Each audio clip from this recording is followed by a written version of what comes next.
On Monday, June 14, 2008, some men who were working on the Petare Guarenas highway in Venezuela made a terrible discovery. They found the lifeless body of a young woman lying there, wearing only her underwear and her face almost completely disfigured. They didn't know who he was or how he got there. Minutes later, after the workers' report, the authorities were present at the scene. It was a matter of days before the police managed to identify the victim, who unfortunately had been reported missing 2 days before her discovery. She was Roxana Vargas, a 19-year-old journalism student, who was last seen boarding the bus at the bus stop.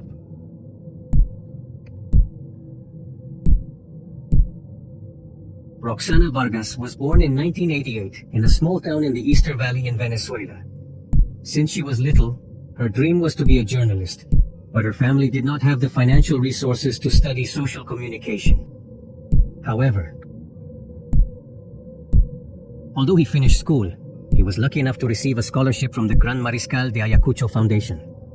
He moved to Caracas to begin his studies at the Santa Rosa Catholic University. In that city resided his older sister, Mariana, who was studying audiovisual communication. He moved with her to Quebradita II in San Martí. Roxana was very sociable. He soon formed a large group of friends with whom he studied and went out for walks. He didn't like going out to parties or getting drunk. She was an exemplary student. He completed 8 semesters of the degree, but after a while, things started to fall apart. Roxana began to gain weight. This strongly affected his self-esteem, and I tried by all means to change it. He had already suffered from eating disorders such as anorexia and bulimia in his hometown, but this time they returned to this situation with more intensity. It was added that the young woman was madly in love with a companion in her group named Mariano. However, he only loved her as her friend Roxana, was sure that the boys did not see her as an object of desire because of her weight. She said that she was going to stay alone forever. As the months passed, he fell into a deep depression. Her sister Mariana saw her cutting her wrists, and this began to alarm her. He tried to talk to Roxane, but it didn't work. It was time to call their mother, Ana Teresa Quintero. Morales did not hesitate for a second to pack his things to travel to Caracas to help his daughter. He said he would take her to the same psychiatrist who had helped her when she had postpartum depression with Edmundo Chirinos. She remembered the doctor as a loving man. A 74-year-old man fully trusted him. In a few sessions, the problem had been solved. But Roxane didn't suffer the same fate as her mother. The young woman was quickly diagnosed with mild schizophrenia and depression. Chirinos advised that she be admitted to the clinic so that she could receive more arduous treatment. But Teresa did not have money to admit her daughter. He asked if it was possible to give him medication and for him to do private therapy from his home. The doctor agreed, but he said it should be at least once a week. In addition, there was another requirement. Roxane would undergo sleep therapy. Treatment officially began in October 2007, when Roxana was 19 years old. She had about 5 consultations where the doctor always sedated her to do her studies. Or at least those were Chirinos' words, but the reality was very different in the last session. Roxane woke up in the middle of therapy. Apparently Chirinos had not been able to put her to sleep. At that moment she realized something horrible. She was half naked, and the doctor had his fingers inside her private parts. He panicked. He hadn't had any kind of intimacy with anyone. Previously, I didn't quite understand what was going on. Still under anesthesia, she struggled with the doctor and managed to get to her feet as she was walking out the door. Chirinos told him not to tell anyone who was part of the therapy what happened. Roxane calmed down a little, believed him, but not entirely. He left his office planning not to say anything, but after a few days, he decided to tell his mother what happened. Teresa panicked. She couldn't believe that the doctor she trusted so much would do such an aberration. He quickly took Roxane to a gynecologist. The doctor said that the young woman was still a virgin, but they found traces of forced friction. What Teresa believed was proven. Chirinos had intimately abused his daughter. She was very indignant. She wanted to tell everyone about the monster who had treated her daughter, but she was also afraid. The man could be free of consequences because of the enormous political support he had. It even appeared that she might be accused of trying to cash in on the situation. It was impossible to ignore who this prestigious psychiatrist was. Edmundo Chirinos was born in Churuguara, Falcón State, Venezuela, on August 12, 1935. He had a career track that seemed impeccable. He graduated as a surgeon in 1958, then graduated in psychology and Doctor of Science in 1960. At the Central University of Venezuela, He also obtained a master's degree in neuropsychiatry and clinical psychology from the University of London, in addition to others at Cambridge, Oxford, Marcella, and Queen's College. He had received diplomas in England, France, and the United States. In 1961, he founded the College of Psychologists of Venezuela. In 1984, he was elected rector of the Central University of Venezuela. He wrote hundreds of books. It received worldwide recognition for using practices for the diagnosis and treatment of a very wide range of psychological, psychiatric, and neurological conditions. As if this were not enough, in 1999, he stood out in politics as a constituent and presidential candidate. Although he did not win the elections, he was always close to the executive branch. He was the therapist of 3 presidents of Venezuela: Jaime Lucinchi, Rafael Caldera, and Hugo Chavez. But his incredible career did not prevent him from becoming a despicable being. Teresa decided to take Roxane back to Easter Valley. The young woman had to abandon her university studies to undergo new psychiatric treatment. There he had an improvement. Unlike what happened in the therapies with Chirinos, after a time of peace he decided to return to Caracas to finally finish his career. Luckily he was very close. Everything seemed to be going well, but once he had returned to the city, he began to receive constant calls. These were none other than Edmundo Chirinos. The man wanted to see her again, this time outside the office. His mother and sister quickly realized what was happening. She was strongly advised not to see him. He was told that the sinister man only wanted to use his body. Roxana kept quiet and told them not to worry, that she wouldn't see Chirinos, but at the end of the day she was of age and could do whatever she wanted. And her greatest desire was for someone to yearn for her to make her feel special. Chirinos and Roxana began to see each other, and the relationship escalated intimately. Roxana documented in a blog everything about her life since she went into depression in it, towards a chronicle of her daily life. She said, the first time she had relationships in her life had been with the sinister 74-year-old man. At first she was very afraid, but in her words, Chirinos later treated her well, told her beautiful and many compliments. More what she had always wanted to hear. She described how the man kissed her fervently. After that day, they were talking a lot. Chirinos told her that it was going to be repeated again, but without commitment, only if she wanted it. In other blog entries, Roxana showed that she didn't really know how old she was. The psychiatrist said he was much older than her, but he must be 60 or maybe older. Days later, he reported that they had become intimate again. He said he hadn't enjoyed it as much since they were in consultation hours, and he had to be quick. Finally, she said that she was falling in love with him, but that was very bad, since she was still in love with Mariano. He also showed that he was aware that Chirinos wanted her only as an object. I was very confused as the months passed. Roxana's doubts were cleared. The relationship became stormy. They argued constantly. Roxana even threatened Chirinos with revealing the bond they had. This increasingly worried the renowned psychiatrist. On May 5, 2008, Roxana definitively ended her relationship with Chirinos. At the same time, he received a great opportunity. He began an internship at Radio Caracas Television Internacional. This would pave the way for him to pursue journalism as he had always wanted. Everything went well for a while. It was as if Roxana had a new life. Until on June 12th, she began to receive disturbing calls. She was doing homework for the university with Mariano. The boy didn't touch Roxana. He kept ringing. The telephone, strangely to answer it, moved away from him. That was unusual, since they were very confident. They told each other everything in the afternoon. Roxana said that she had to leave and Mariano accompanied her to the bus stop. They said goodbye strangely. The young woman looked uneasy at 12:00 p.m. Mariana called her mother because Roxana was nowhere to be seen. The latest I used to arrive was 9:00 p.m. at night when I went to the movies. This behavior was unusual for her. Teresa did not worry. She reassured her eldest daughter by telling her that Roxana must be with her friends having fun, since lately she seemed happier than usual. Mariana listened to her mother and went to sleep. But the next morning, Roxana still did not appear. Both her mother and sister called the young woman's friends, but none knew where she was.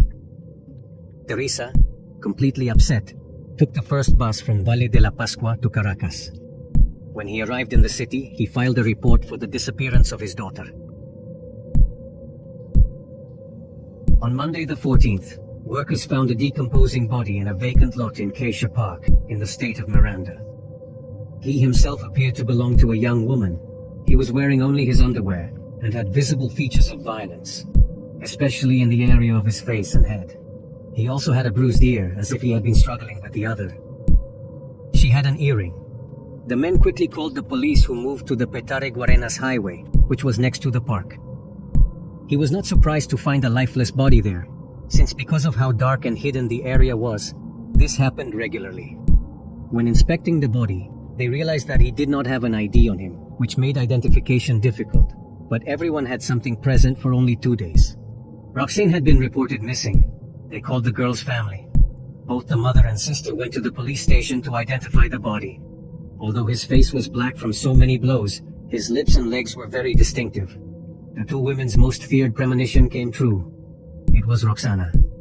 The pain was strong, but the need to know who had perpetrated such an aberration even more so. The first to be investigated was his friend Mariano, because he had been the last person to see Roxana alive. The hypothesis was born due to Roxana's insistence on her friend. Detectives thought the young man might have gotten tired of his friend asking him out and hurt her, but the young man was 1.4 solid age. After accompanying Roxana to take the bus, he had stayed all night studying at her house. His relatives were witnesses. Then a second line began to be investigated. Politics. The channel on which Roxana had started working had conflicts with the government of Hugo Chavez. The detectives thought that perhaps the young woman had heard something she shouldn't have, and had been involved in some secret conversation. But when investigating the network, it was proven that no one had any problem with her. It was also considered that Roxana could have been the victim of a criminal organization, or an express kidnapping. But these theories were quickly dismissed, especially due to the blows to his body. They denoted that whoever had hurt her had something personal against her. The authorities needed to investigate it further. Important are the calls that he received, according to Mariano's testimony, on repeated occasions on June 12th, when the Scientific, Criminal and Criminalistic Investigation Corps intercepted his cell phone. He discovered something key. All the calls came from the same number and from the same location, the latter in the name of Edmundo Chirinos himself. Upon learning of this, the young woman's mother decided to tell a secret that she had been keeping since the investigation began. The reality is that Teresa was aware that her daughter continued to see herself romantically with Chirinos. His friends testified to this as well. There was the most compelling evidence, the young woman's blog, where she recounted every one of her meetings with the psychiatrist. The man became the main suspect of being the material perpetrator of the crime, but it would not be so easy to put him behind bars. The police requested a search warrant for both the office and Chirinos' house. They ran a luminol test for bloodstains, and they found exactly what they were looking for in the office. Huge pools of blood had been cleaned up. It was also possible to identify that someone had crawled into the room. Also, there was an earring identical to the one on the opposite side that Roxana was wearing when she was found dead. But the most important thing was missing. No murder weapon was visible. No object in the office had traces of blood. The autopsy revealed that the attacker, he had pushed Roxane. When this happened, the young woman gave herself a blow that left her unconscious. He had a hemorrhage that gradually put pressure on his brain. He then received fatal blows that caused at least 7 fractures to his head. However, Roxane did not die. On the spot, the doctors calculated that if she had been able to escape and reach a hospital, Roxana could have been saved. Chirinos' car was finally investigated. There they found both hair and remains of Roxane's ADN. There was also a strong smell of putrefaction. The body had surely remained there until June 14th, since none of the park workers had seen it before. Apparently, the vehicle would have been used to transport her from the office to that place where the sadistic man buried her. The hypothesis emerged that Chirinos had received help. It was unlikely that a 74-year-old man could carry a young woman with a weight gain. However, that line was not pursued further. Chirinos, for his part, denied all the accusations against him. He said he was completely innocent. When he was shown the evidence, he excused himself, saying that the blood in his office was caused by electroshock therapy. Other psychiatrists came out to deny it. Since this procedure can cause nosebleeds, but just a few drops, an entire puddle impossible, Chirin enjoyed great impunity.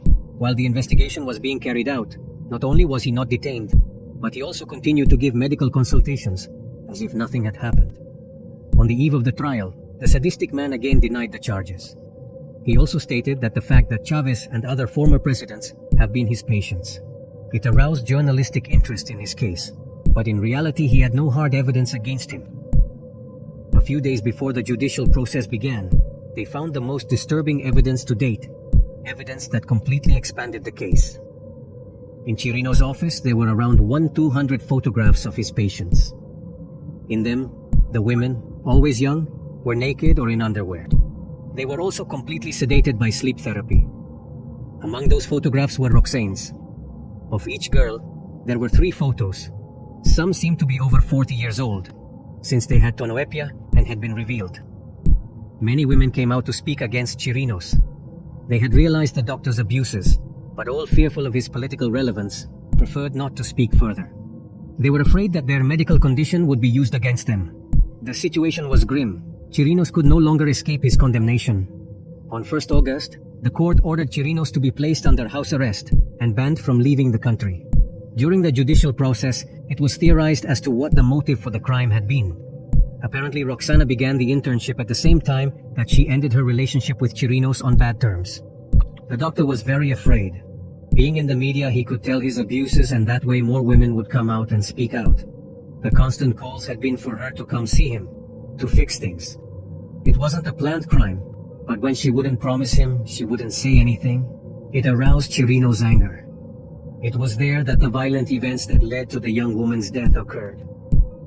Finally, on August 12th, the public ministry presented 109 pieces of evidence regarding Chirinos' responsibility in Roxana's murder. However, only 70 pieces of evidence were evaluated at the hearings. There were also 14 women who claimed to have been victims of the psychiatrist. In 2010, after several hearings, Edmundo Chirinos was sentenced to 20 years in prison. For the crime of intentional homicide, Chirinos stopped living in the comfort of Chopin House in Cebucan. He was detained in Yaratres prison, located in Miranda State. In 2011, the psychiatrist once again became the center of the country's indignation when he asked former President Hugo Chavez for a pardon. He claimed that, at 77 years of age, it was illegal for him to be kept in prison under the provisions of the Penal Code. But there was no answer. Justice seemed to have been done. Shortly after, Chirinos suffered a cardiovascular accident that generated subdural edema. As a result, he had trouble speaking and had to use a wheelchair. In March 2012, he was placed under house arrest due to his health condition. Strangely, when he left, he did so on foot. On 16 August 2013, Chirinos was transferred to a clinic for severe pneumonia. He died on the 24th of that same month at the age of 78 at his home in Cebucan. He didn't even serve half of his sentence. As far as the personal life of Roxana's family is concerned,